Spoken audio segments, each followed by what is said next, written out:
on these. Mystery of direction here. Yeah, if you guys, welcome. If you could please post whether you can hear me and see me okay.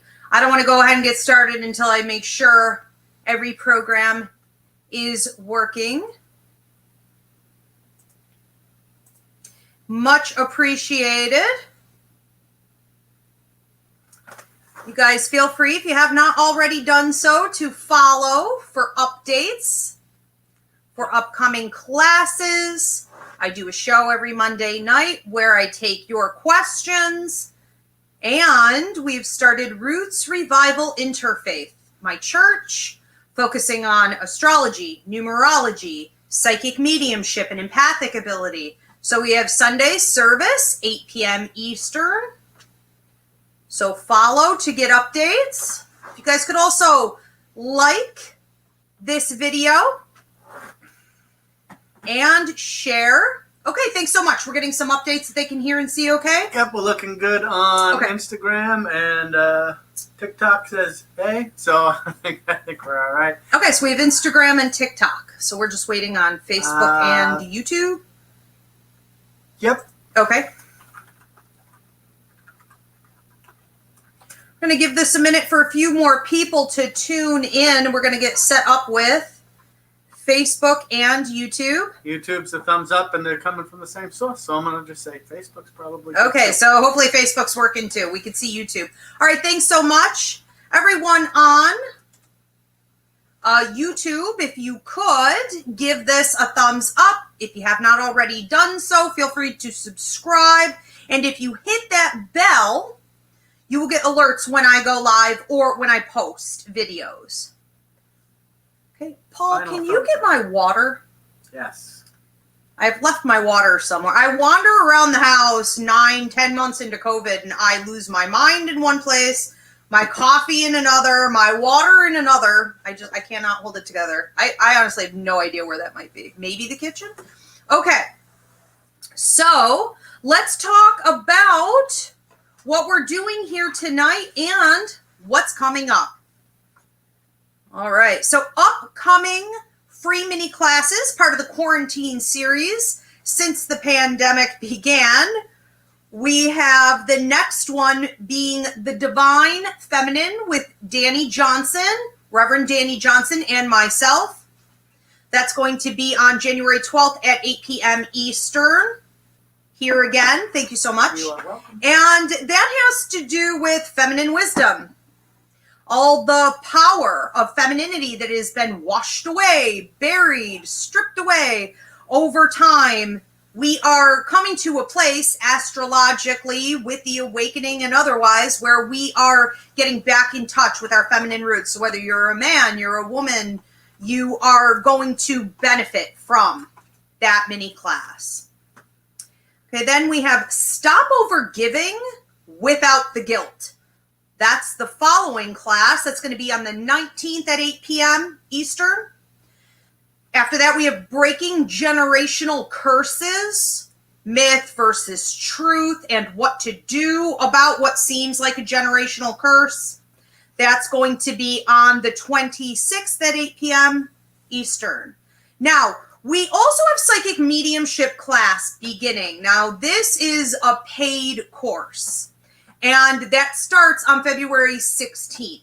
So if you were interested in registering for the Psychic Mediumship course, which also covers empathic training, you're going to want to do that now. For Pathway 2, we are limited on seating. It's an online course, but I can only have so many people in there. Pathway 1, it's video downloads. You can do it all year long.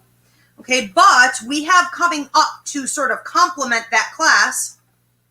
So many of you have questions. Am I psychic? Am I an empath? Am I a medium? How do I know? How do I know if I have multiple things going on? And even if I have it, how do we know I'm ready to train and do something with it? So we have coming up for you guys, are you a psychic, a medium, or an empath class? I will be looking at your specific abilities and letting you know what I see going on. That's coming up February 4th at 8 p.m. Eastern. Good? Yeah. Okay, let's move on. We have a few people tuned in.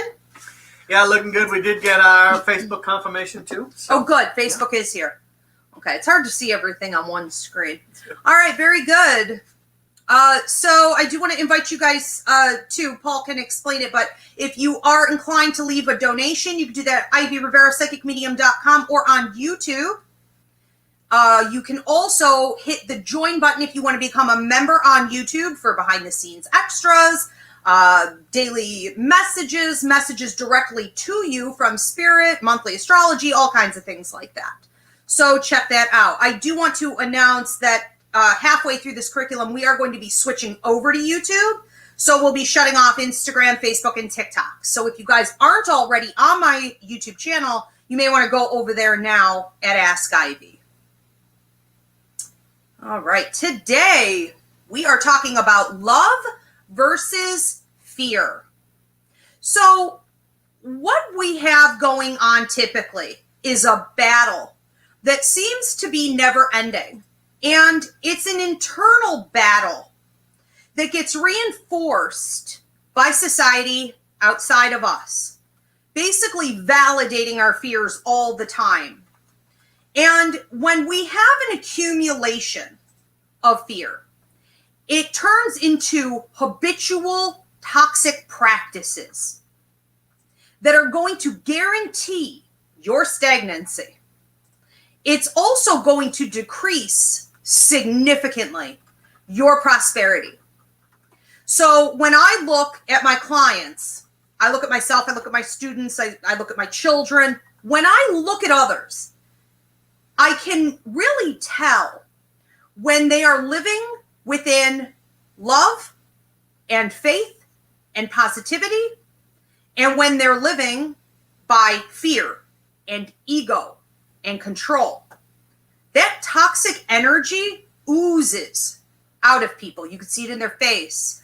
You could see it in their exhaustion. You could see it in their tension. You can see it in their eyes. Even the eyes go kind of crazy and beady, and there's just too much pent up in there. Why is that happening?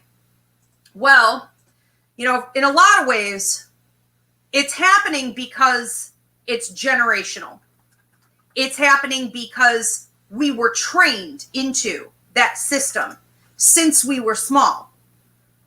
We see it enforced in others who live that way and keep the company of the like-minded.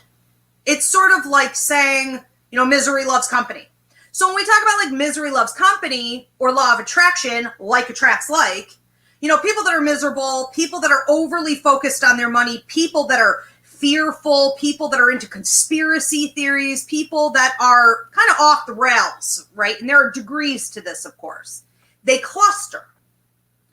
Because the last thing anybody wants, if they're a fear-based individual, habitually choosing it, the last thing they want is to be confronted. The last thing they want, and they will go to great lengths to escape it, is to have to go inward, to be introspective, to take ownership of that, responsibility for that, and to change their ways. So they will cluster together, they will multiply, they pass it down generation to generation. Okay, we are either making our decisions on a daily basis from a place of positivity, faith, and love, or from fear, ego, and control. There is nothing else. We don't come from anywhere else. So what I'm giving you guys to do as your homework after this, every day for the rest of your lives, is to stop daily and ask yourself, when you are confronted with a decision, am I making this decision from a place of love or a place of fear?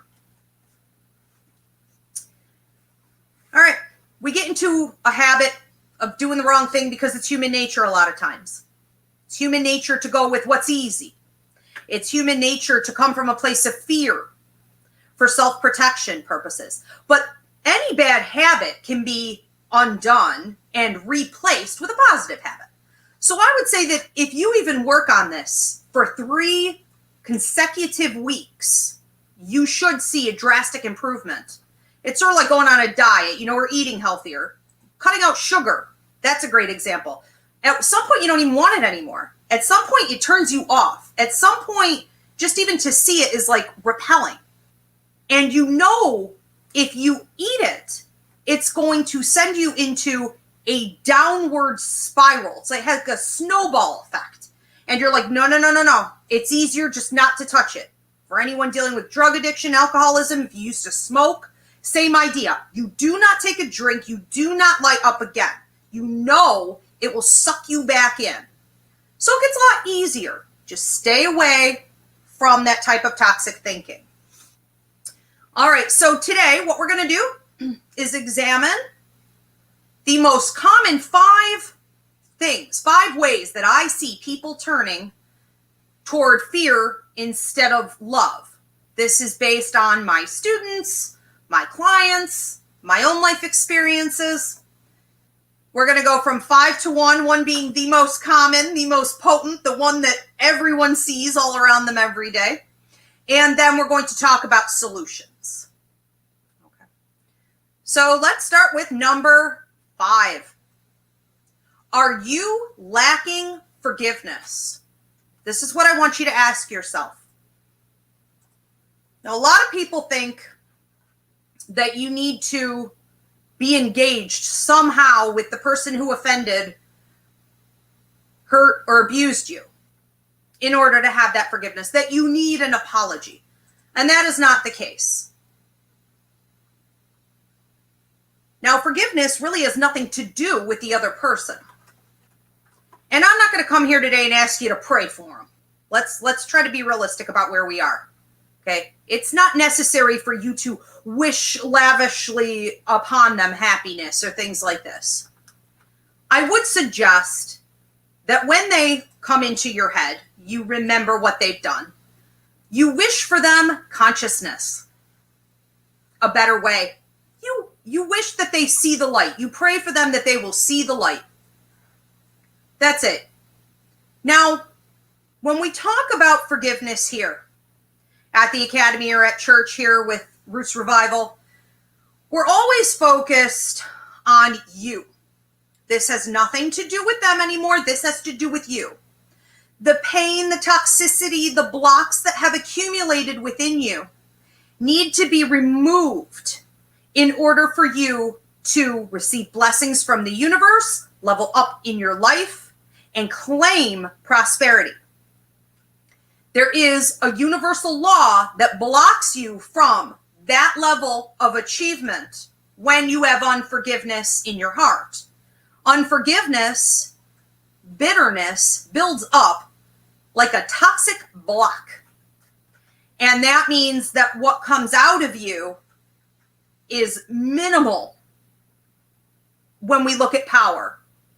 When we look at the amount of love and energy that you're putting out, it's minimal. You can't attract back until you have flow. So we clear this up, we get it out of you. This again has nothing to do with them. You wish them well, you let them go, you thank them for the lessons, and you move on. Immediately upon forgiving, okay, you're going to see a huge change in your prosperity level. So I'm just going to run through these, then we're going to talk about how to do it. Okay, I understand, and people are probably already posting, that is way easier said than done. Okay, I don't want to hear it. We're going to talk about solutions. I don't want to hear easier said than done, crying emojis, none of that. None of that. We will talk about solutions in a minute. You're going to apply it, and that's the end of the story. We're not going to be double-minded here today. And we're not going to help other people stall out. Okay, we're going to be positive. Say positive things for one another. All right, here's another thing I want you to look at with forgiveness. Okay, are you lacking forgiveness?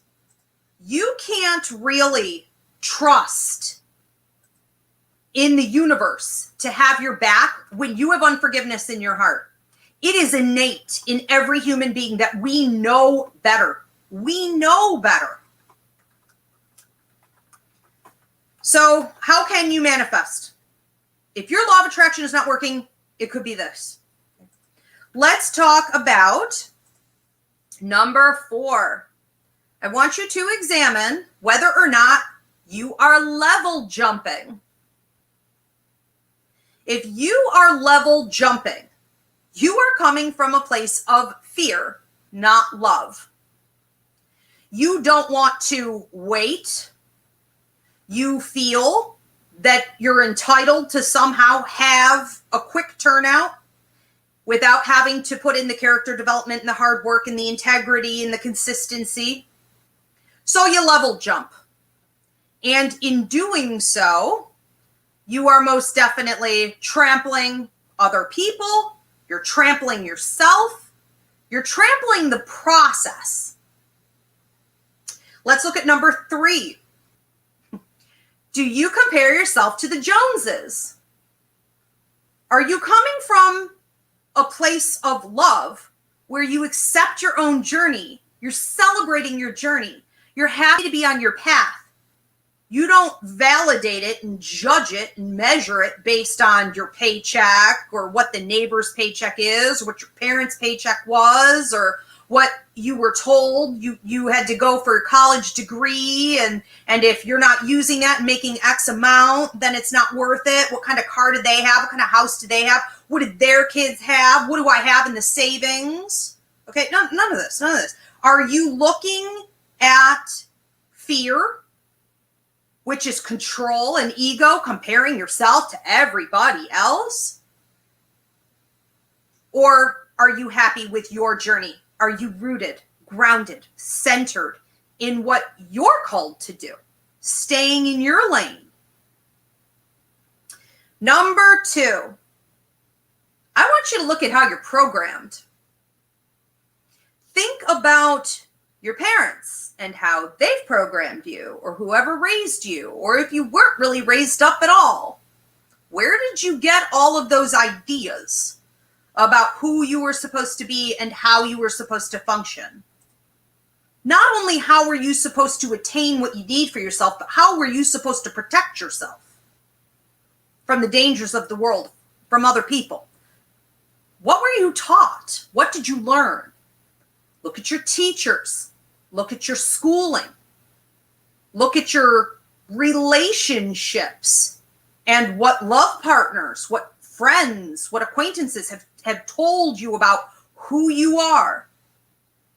What has society told you about who you are? We're going to break that down in a minute here as well. Okay, but how is that influencing your choice every day to tip toward love or fear? And number 1, do you always need to be right? Because you're ashamed of being wrong, or you're ashamed of failure? Where the heck did that come from? How long are you going to carry that baggage around with you and get nowhere? Okay. So you need to be asking this. Do you always have to have the last word? Are you incapable of taking a risk? Are you incapable of stepping out and boldly trying something new, even if you don't necessarily know what the next step is going to be? Because you have to have a net under you at all times. And because you know you don't have a net, you falsely create one by coming from a place of ego and fear. Okay, you may even be the kind of person who tells everyone else, don't do it. That's foolish. Don't believe that. Don't try that. You dissuade other people from doing what they should do because misery loves company. Okay, are you doing that to your children? Are you always stifling them? Be careful if you fall in that category. We see that so commonly today. Big problem these days. Okay, so we are now going to break down the solutions, each step, each of these 5 different categories. But for now, we are going to log off. So Facebook, TikTok, Instagram. If you want to switch over to YouTube to watch the rest of the class, I'm at Ask Ivy. Hope to see you there.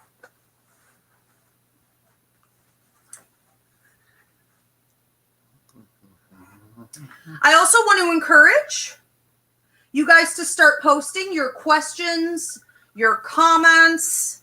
I am going to try to get to all of these. So if you have a specific area of your life that you're struggling with, it's possible we're going to get to the solution right now, but go ahead, keep posting. We love the interaction. And yeah, we're going to break this down for everyone on an individual basis. Are we good to go? We are. All right. So let's move on. YouTubers, let's talk about the homework, the help, and the suggestions that I have here for this. So if we are talking about, it was number 5, working our way down to number 1. All right, the lack of forgiveness. So if you fall into category number 5, and I think it's entirely normal for many of us who feed fear to fall into like 2 or even 3 of these. So if you have issues with forgiveness, or you're not sure whether or not you have issues with forgiveness, the first thing you're going to need to do is to find out if you do, and then to find out how bad is this. So I'm going to recommend that you take the time to be introspective. Take the time to go into yourself. Now, this does not require a deep state of meditation. You don't have to get an app. You don't need to do anything fancy or go to a training. I would suggest that you put some music on that has no words, that is fairly cyclical, or even some drumming can be nice, in like a ceremonial native drumming, chants, anything like that. Anything that's going to go around and around and around, but not influence you verbally. So no words. Or if it is chanting, if these are words you don't understand, that may also work. What we want is some movement, some fluidity. This motion will help you to go safely in, process what you need to, find what you need to, and then come back out. All right, so you're going to want to sit. I would say maybe 15 to 20 minutes. I find that if people do more than 15 or 20 minutes, they kind of get too far out at sea. And it's really a lot about imagination and over-exaggeration, and it can get uncomfortable. There's no need for that. I would keep a journal, and I would go in for 15 to 20 minutes and ask your higher mind. Invite your guardian angel who watches over your mental and emotional well-being. Invite your joy guide who also watches over your mental and emotional well-being. Your joy guide also oversees your spiritual well-being. And your protector guide. Your protector guide watches over all areas of your protection for yourself. And of course, when we're talking about forgiveness and someone hurt you or a situation hurt you, it's good to have your protector guide there to give you that encouragement to work through the process. Okay, go inward and ask for them to show you if there are any areas where you need to forgive, you have bitterness. They will come to the surface, and I would recommend that you write these down. Now, we have a couple classes that can help you with this process. Here on YouTube, we have How to Hate Less and Forgive More.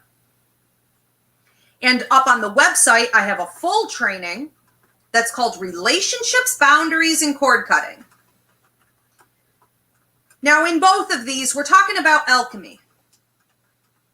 We're talking about taking something that was negative and converting it into positive. We're also talking about forgiveness and releasing, because it's what's best for you and your prosperity. So let's look at number 4. Are you a level jumper? How do you know if you're a level jumper? A lot of people take offense to this. Like, I don't do that. I don't do that. I'm a hard worker. I didn't say you weren't a hard worker. There's a big difference here. Level jumpers tend to be willing to steal, to pocket those paper clips from work, to use the machine a little extra, get their copies, steal someone's curriculum. I have that happen to me all the time. They feel entitled to just take my curriculum and go off and open up a psychic school. Do you take credit for things that do not belong to you? Do you feel justified in stealing? Okay, even if it seems small to you, it is what it is. The universe doesn't measure by how many paper clips you took or if you stole, an entire project off your coworker and claimed it as your own. They only know, the universe only knows whether or not it happened. So you're going to have karmic kickback. You're going to see stagnancy or a lack of prosperity, bad juju, bad karma. This is how it goes. Are you stealing? Here's another great question to ask yourself. If you're not sure if you're a level jumper, are you entitled? Do you have a general attitude of entitlement? How dare anyone ask you to wait in line? How dare anyone expect you to accomplish and earn things? You should just naturally have it. You should be front and center. Do you feel cheated and victimized when you don't get your way? Do you refuse to work within a system that shows respect for everyone? Are you impatient? Do you have a demand for instant gratification? And you know that that's not how things work. So are you just constantly peeved and irritated, barking at everyone else, taking it out on your loved ones? Do you have a spouse who's like a cowering puppy in the corner? Just always waiting to have you let your aggression out on them again because you are impatient. You never get things in life as quickly as you want them to. If any of this sounds like you, I'm going to recommend the level jumping free mini class that we have here on YouTube. We did that like a month ago, maybe. Check it out. That will help you through the rest of the releasing process. If you are number 3, you compare yourself to everyone else. Any of the ladies watching this will understand, especially if you're of a different ethnic background, that you do not go to the Victoria's Secret catalog and expect to look like those white skinny girls in there and then judge your worth and value based on things like that. We learn these things pretty young. But we are constantly polluted. So I would say especially women in our society. But there are so many different layers and everyone is affected. All ages, every gender, everyone is affected by this constant dog-eat-dog mentality that we have to one-up the other guy. So whether this is the vehicle that you drive, the home that you own, the way you look, your weight, your clothes, it goes on and on and on. The level of education that you have.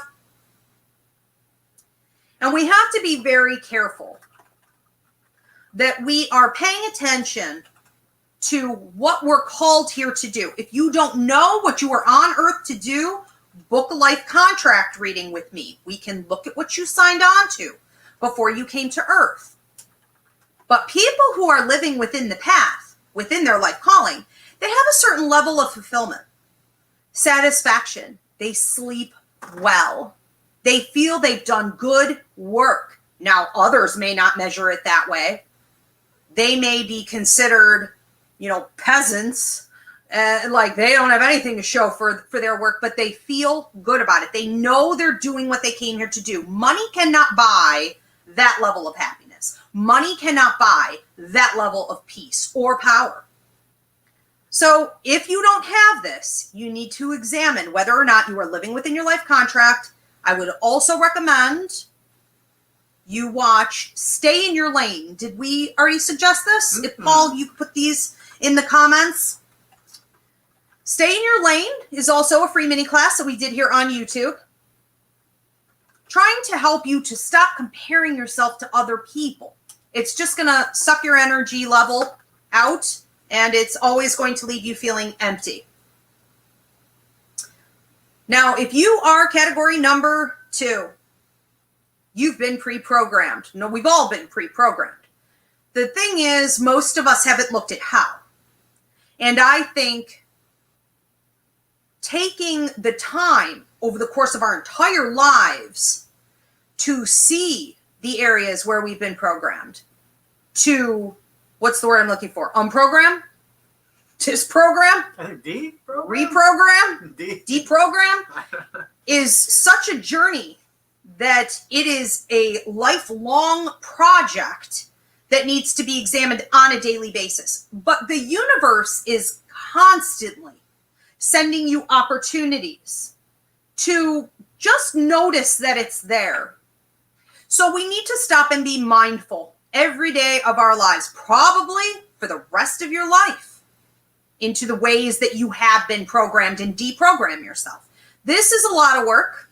That's why it's number 2 on the list. And since we're all a part of it, it's nice that we can learn this from one another. But what you need to do is to, again, go inward. I would recommend 15 to 20 minutes. Be introspective. And do this in sessions. You're not going to get to it all at once, but start with birth, what you know of your birth. You're going to have memories probably until you're 3, maybe, even 4 or 5. But then start going by those. From birth to where you are now in age, sit and ask to be shown by your guides what it is that programmed you, who it is that programmed you. And what you're really looking for, especially in the earlier years, family patterns. Okay, you could do this just observing your family. Back through the last 3 generations or so, watch for family patterns. Ask a lot of questions about your parents. How did they think of themselves? What did they do with their lives? How did they treat each other? Did the family hold other family members back? Is that how they were raised? Is that how they raised you? Is that how you're raising your kids? Pay attention to things like this. Okay. Then all the things we spoke about earlier, society, we talked about school, your education, your training, especially anyone who went into the military, that's some hardcore training. You also want to pay attention. Sorry, the cats are going crazy. They're like all over their toys. So you're going to hear like all these toys going off here in a minute. So you also want, with the how are you programmed, number 2, you want to check your financial status. Where are you in society? Did you grow up poor? Are you wealthy? Were you considered, blue collar, or were you considered middle class? What was your family growing up? And, what are you now? What are your goals now in comparison to what you had? What motivates you? Look at your skin color. You're born lighter, you're automatically going to have all of these benefits and bonuses, whether you like to hear that or not. You're born darker, here come the trials and the tribulations. This is undeniable. It's a fact.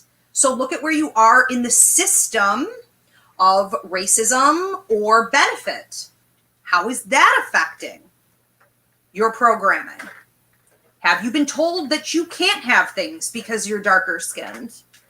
Or that isn't what's beautiful? Or that people like you don't do those kind of things? Have you been told that because you're lighter, this is what you should do? This is what you can have. It's going to be easy for you. That's not always the case. Okay? Sometimes it's very hard.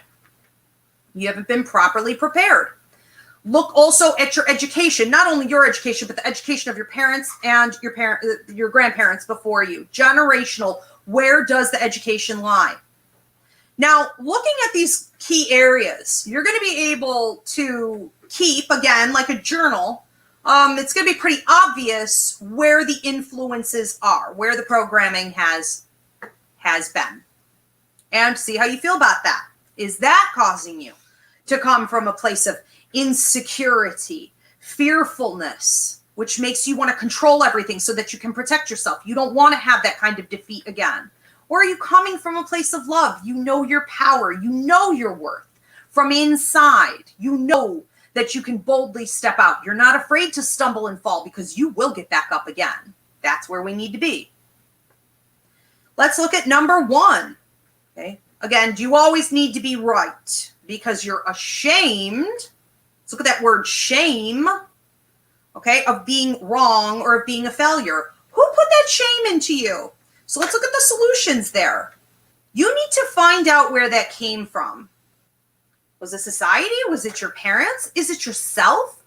where on earth did you decide, who told you that if you didn't achieve or outrank somebody else or have more, that you were worthless, that was something you should be embarrassed about? Where on earth did that come from? You're going to need to cut that at the source. And you need to tell yourself a new story. You need to allow yourself to write a new ending. And that's going to require that you be bold, that you step out in faith. But once you do it, it is so supported by the universe around you. It's like an addiction. You can't stop. You will eventually learn to only go by faith and love. It's not as hard as it seems. You just have to be willing to take that first step. So to also help you with that part, we have a class up here on YouTube, again, called How to Check Your Ego. That'll take you through the entire process, how to get your ego in check. I would also say this to people. Be nice. Here's another thing. Don't be an a-hole. Check yourself every day. Am I being a jerk? Am I pushing people around? Am I being opinionated? Am I bringing people down? Am I posting toxic stuff? If I see something enlightening that other people are enjoying it, do I feel a need to come in and just taint it just a little bit and act like I'm just clever? Are you salty? Keep it to yourself. Stop spewing your toxicity out there, because that's instant karma too. Okay, you're creating your own problem, thinking that you're finding others to join you in your misery. If you're miserable, do some self-work and close your mouth for a while. Okay? That'll help a ton. Help everybody else to progress too. Because those that are always the naysayers have never accomplished anything and may never accomplish anything unless they learn that trick in itself. So for those of you that are surrounded by people that are naysayers, leave them there. Okay, every time the bus stops, somebody's got to get off. You're moving up to the next level. Not everybody's going to come with you. So set boundaries with people who do that to you constantly as well. Okay, and in closing, and before we get to questions or comments here, I just want you guys to focus on why it is that you want what you want. I think that throughout the day, this is the one thing that really works for me the best. Anytime I feel a want, or I feel anxious, or I notice that I have cyclical patterned thinking, I've thought about something 3 times or more, I start to pull my energy back. I get very quiet and I say to myself, what exactly is it I'm trying to do here? What exactly is it I think I want or need so badly that it's shifting my energy and attention from being centered and peaceful and rooted and grounded and being of service to Jojo the circus boy. Like I gotta get all kinds of crazy about it. What the heck is that about? It's very easy to tell because you change emotionally and your actions change. A lot of you may turn toward bad habits, like you want to smoke, or you want to get a drink, or you want to do some emotional eating. Or some people get hypersexual, or some people just get really irritable with everybody around them. They feel frantic, like they're crawling out of their own skin. Pay attention to your triggers. But you need to ask every time you get like that, why do you want whatever it is that you currently think you want or need? Where is that coming from? And be authentic to yourself. Okay. All right. Do we have questions or comments? Yeah, we have comments here. I'm going to go with this one here from Empathic Alex. She says, I always have to control everything so that I know I won't get hurt so bad, or at least I can see it coming. Right. So, are you leaving that up for a minute? Yeah. Okay. Let me just look at this. Okay. Or at least I can see it coming. Okay. Well, that's funny that you have empathic in your name, right? Because that's what empaths do. Empaths learn to protect themselves. Even involuntarily, they learn to put up a wall, put up a shield, and be hyper aware, hypersensitive, so that because we tend to be attacked, and research backs that. I have a training called Empathic Awareness. If you go to Ivy Rivera, empathiceducator.com, you'd want to see that training. There's plenty of research that shows that we're attacked by narcissists and sociopaths more than any other group. We track vampires and all kinds of things that want to drain us and snuff out the light which is healing. And we can't stop giving that healing, but we do have to learn proper boundary setting so that you're not becoming fearful and controlling and ego-based.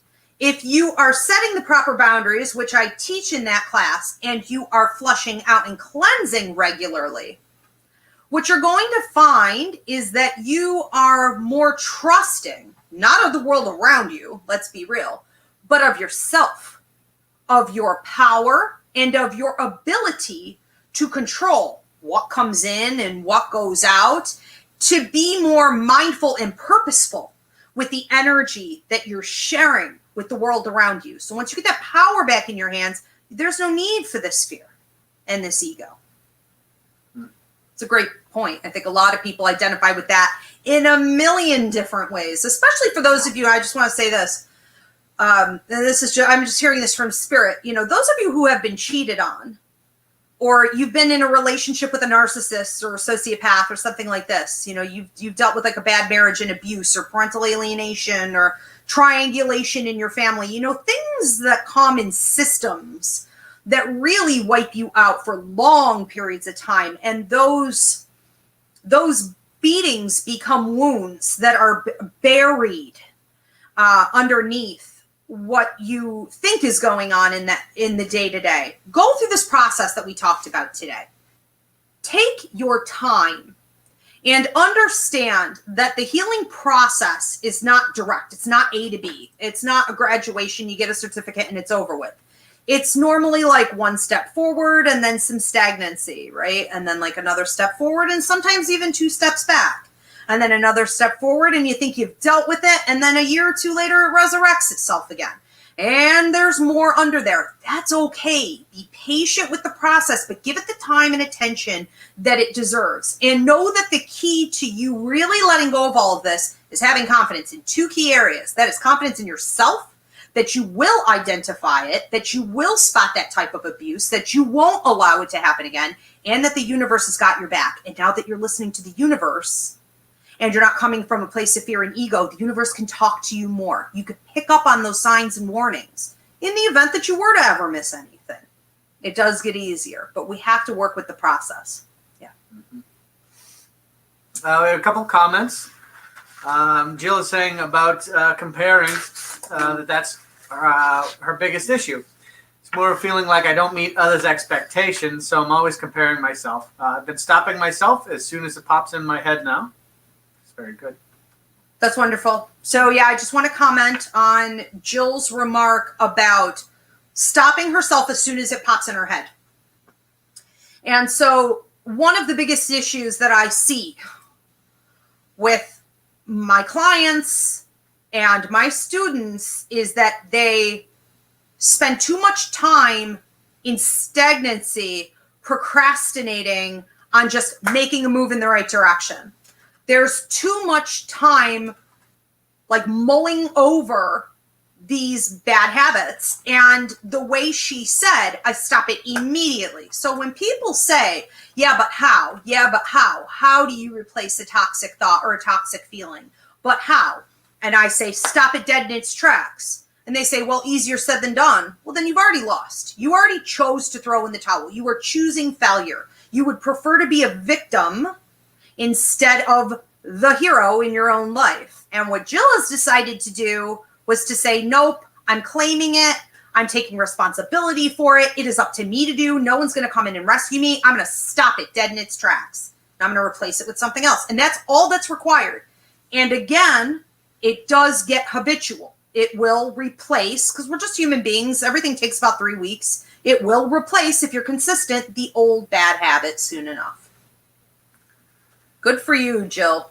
I love that. This is from Sydney. Okay. What if my spouse is more negative than me? Will that bring bad my way? Well, whenever you're stuck dealing with people who are, coming from a toxic place, it affects the energy level in every way. So sometimes we can see an accumulation of paranormal activity. Sometimes we can see an accumulation of mental health issues or even health issues. I can't prescribe or diagnose. Sometimes we'll just see a general lack of prosperity, and I'm talking about for everyone involved with this person. So let's say it's you, your spouse, and the kids. Everybody would have the same effects. Unfortunately, when we get deeply entangled with others, we do pick up on their karma, their juju, like attracts like. And so you've gotten embedded with someone who hasn't learned to own their energy. And so, yes, it will absolutely affect these areas of your life. If you try to fix this person, you're going to quickly realize that can't be done. And so the solution is always to work on yourself. If you feel inclined to try to fix somebody else or teach them or show them the way, the only way to do that is through your own example. So you just work on you and your prosperity. You're going to have to put in extra in those areas. And eventually you're probably going to reach a point with your partner where you have to say, we got a little problem here. Okay. One of us has a growth mentality and the other one doesn't. And you can't have one of each in a functioning day-to-day relationship. So he will have to work through that. Yeah, you're not going to be able to stay with that indefinitely. You need two people with a growth mindset in order for a relationship to continue to grow. That's a given. Absolutely. And this one, I got to point out because it is a great statement. Bernadette, she's basically the curator of your quotes, I think. And, I didn't know I had quotes. I love it. This one, tell yourself a new story. That's just beautiful, and it is. It's fantastic. It's short, sweet, and really effective. And I'm glad you said that. Well, Spirit said it. I don't even remember saying that. That's funny. I need Bernadette to do my PR, doesn't she? Though, right, she does. Doesn't she? Start giving you donations. Yeah, I love that. I don't even remember saying that. So yeah, I mean, that's Spirit right there for you, right? Tell. What did I say? Tell yourself a new story. Yeah. Tell yourself a new story. And that seems to pretty much sum it all up, right? That you have to remember that you are the writer of your own story. You are the narrator, you're the designer. You will say how this is going to twist and turn and what ultimately you want to have happen. We have destiny charted future. There's no denying that. Things are fixed in the stars. In your life contract, some things will happen and they cannot be manipulated. But regardless of those situations or free will situations, when it's not written, you could do anything, regardless of which it is. Every single opportunity that you have comes with your influence, your free will to do with it what you will. And we really want to look high, not low. I will also say this, 2021 is going to be a huge year. And I think that's why Spirit wanted me to do this right now. 2021, astrologically, numerologically, we were talking about this in church the other day, right? And then on our 2021 show with Christina Del Rey, it is a huge year for benefit. It is also a huge year for the power to switch from the hands of the wealthy into the poor or the struggling or the marginalized. So we are going to see the tail become the head and the head become the tail. And if you don't get on board, you only get your cut. You've got to get on board. You really want to wake up and shake up at this point. Okay, this is the Great Awakening. Now is the time for change. It is here. And go get it. Go get it. But you're going to have to let go of some of those old toxic habits that we all use to protect ourselves. Okay. Well, it was a pleasure doing this one with you guys. I hope that it helped. If you want to join and become a member, you can hit that join button. If you want to leave a donation, feel free to do so. Or you could do that at IvyRiveraPsychicMedium.com. And I do want to announce again, we have church service, Roots Revival Interfaith, Sundays, 8 p.m. Eastern. here and on every podcast that there is out there. And the next free mini class we have coming up here is the Divine Feminine, getting back in touch with our feminine roots of wisdom and power and intuition and community with Reverend Dani Johnson and myself. That's going to be on January 12th at 8 p.m. Eastern. Thank you, Paulie. You're very welcome. Thank you, Spirit. Take care, everybody.